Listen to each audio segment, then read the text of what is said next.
kita dalam Breakout at Didik TV bersama saya, host anda Wani Carey.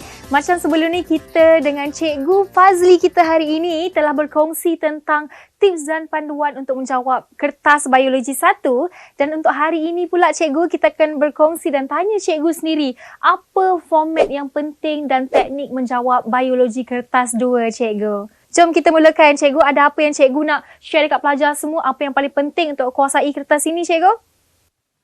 Okey, untuk kertas 2, apa yang penting pelajar kena tahu bahawa kertas 2 ni adalah dalam bentuk subjektif, di mana dia ada soalan bentuk struktur dan juga ada soalan berbentuk esei. Dan soalan-soalan yang ditanya juga mungkin lebih banyak kepada aras aplikasi dan juga analisis lah. Maksudnya aras lebih tinggi daripada kertas 1. Ya. Dan saya nak sarankan kepada pelajar-pelajar supaya biasakan diri menggunakan highlighter. Sebab, highlighter? Cara yang paling mudah adalah untuk pelajar highlightkan kehendak soalan yang ditanya lah. Kena guna highlight. Jadi Cikgu untuk kertas 2 ni macam Cikgu kata, dia antara kertas yang agak susah juga, ya Cikgu? Betul ke? Nak kata sukar, kalau tanya saya sebagai cikgu, saya kata mudah saja. Tapi sebenarnya kertas 2 ni dia ada soalan yang rutin, maksudnya soalan wajib. Maksudnya ada chapter yang confirm masuk lah. Maksudnya kalau pelajar kuasai chapter tersebut, insya-Allah dia akan dapat markah lah. Paling kurang boleh dapat 50 daripada 100. Pelajar kena kuasai yang saya bagi tahu dalam kertas 1 sebelum ni. Soalan nombor 1 dan juga soalan nombor 2 biasanya daripada tajuk tingkatan 4. Tingkatan 4. Iaitu bab 2 hingga bab 5. Itu antara tajuk yang wajib keluar dalam kertas 2. Jadi Cikgu, untuk biologi kertas 2 ni kan, dia lebih kepada apa? Adakah dia lebih kepada macam kita nak buat analisis data ke, research ke, ataupun dia lebih kepada soalan yang memang kita dah kena belajar daripada buku teks ke, macam mana Cikgu? Dia sebenarnya asas dia bermula soalan, kalau soalan struktur tu dia ada 5 soalan. Daripada 5 soalan tu dia akan bermula dengan aras rendah, di mana soalan nombor 1 biasanya adalah soalan untuk kefahaman dan juga pengetahuan. Maksudnya macam konsep-konsep asas akan ditanya. Kemudian aras tu akan naik sedikit demi sedikit lah, lebih kompleks dan lebih sukar lah. Kalau daripada 5 soalan tu, mungkin soalan 4 dan juga soalan 5 tu adalah antara soalan yang agak sukar lah, sebab dia mungkin sampai kepada level analisis dan juga aplikasi. Okey. Pelajar kena kuasai secara berperingkat lah, maksudnya kalau dia jawab soalan nombor 1 tu dia boleh jawab, insya-Allah soalan yang seterusnya dia boleh ikut flow lah. Jadi saya pun percaya kalau murid yang cemerlang, mereka dapat mengenal pasti soalan itu sebenarnya di aras mana kalau sering membuat latih tubi. Betul tak Cikgu? Ya. Dan soalan nombor 1 adalah soalan wajib skor lah bagi pelajar, soalan 1 dan juga soalan nombor 2. Soalan 1 dan 2 wajib skor sebab dia melingkungi tajuk tingkatan 4, betul? Ya, tajuk asas. Okey, jadi Cikgu, lain daripada itu, Wani nak tanya, kalau macam kertas 2, sebenarnya dia lebih kepada, macam Cikgu kata tadi, dia lebih kepada ada kebat, ada soalan senang, ada soalan susah. Jadi macam Cikgu sendiri, penting ke kertas 2 ni kalau kita buat soalan macam dari tahun lepas? Adakah dia akan keluar soalan sama macam kertas 1 juga?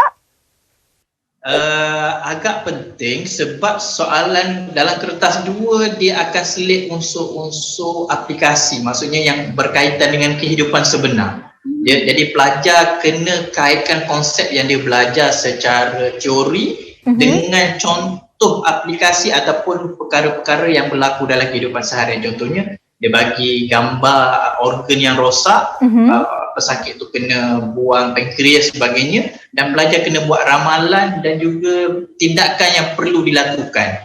Maksudnya pelajar kena relate dengan kehidupan dia. Dan kalau dalam soalan esei dia ada item terbuka dan juga item terhad. Kalau item terhad ni maksudnya segala konten yang jawapan tu berpandukan kepada yang ada dalam buku lah. Kalau macam item terbuka ni maksudnya jawapan-jawapan pelajar tu mungkin lebih luas lah. Maksudnya isu semasa dan sebagainya lah.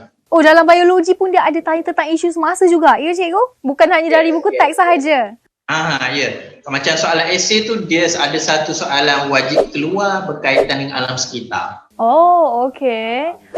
Dia berlainan jugalah. Jadi cikgu sebagai seorang cikgu biologi sendiri, apa kesalahan yang sering pelajar buat untuk biologi kertas 2 ni? Yelah, biologi pun banyak dia punya orang kata markah. Apa kesalahan yang cikgu boleh bagi tahu, mungkin satu kesalahan utama yang pelajar sering buat? Kesalahan utama pelajar adalah dia gagal mengenal pasti kehendak soalan. Maksudnya dia tak tangkap kata tugas. Maksudnya kalau kata soalan tu ada 3 markah, biasanya pelajar akan mendapat 1 ataupun 2 markah saja sebab dia tak faham kehendak sebenar soalan tersebut. Dan yang punya adalah pelajar gagal nak mengaitkan gambar rajah ataupun stimulus yang diberi dengan soalan yang diberikan lah. Okey, itu dia kawan-kawan, susah untuk faham soalan. Jadi kalau susah nak faham soalan, mesti susah nak jawab. Tapi jangan risau, sekarang ni kita nak saksikan dulu perkongsian daripada Cikgu Fazli kita. Jom kita saksikan. Assalamualaikum warahmatullahi wabarakatuh. Saya Cikgu Fazli Biosensei. Jangan lupa subscribe channel saya.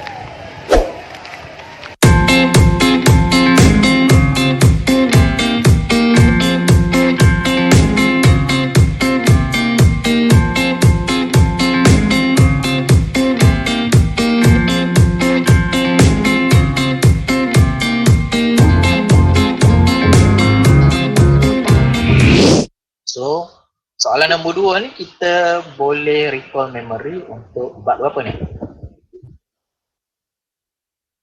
Okay, gambar ni melibatkan bab 5. Bagus.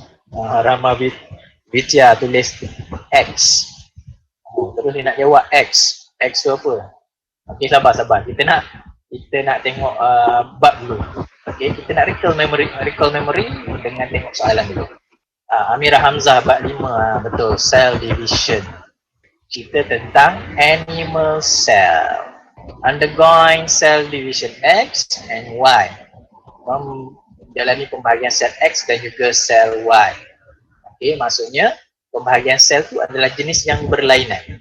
Jadi kita tengok dulu untuk sel X. Okey, seperti yang saya bagi tahu tadi, kalau ada unknown, ada label X, Y dan Z dan sebagainya, kita namakan dulu. Tapi sebelum kita namakan, kita kena telitilah dulu gambar tu. Yang pertama, kita tengok kedua-dua sel ni dia mempunyai fasa yang sama, iaitu kromosom dah terpisah daripada metaphase plate dan masing-masing dah menuju ke centriole.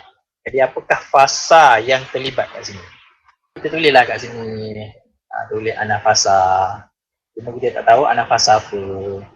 So ciri yang kedua kita tengok kat sini, bilangan kromosom dia. Okey, ini adalah kromatik.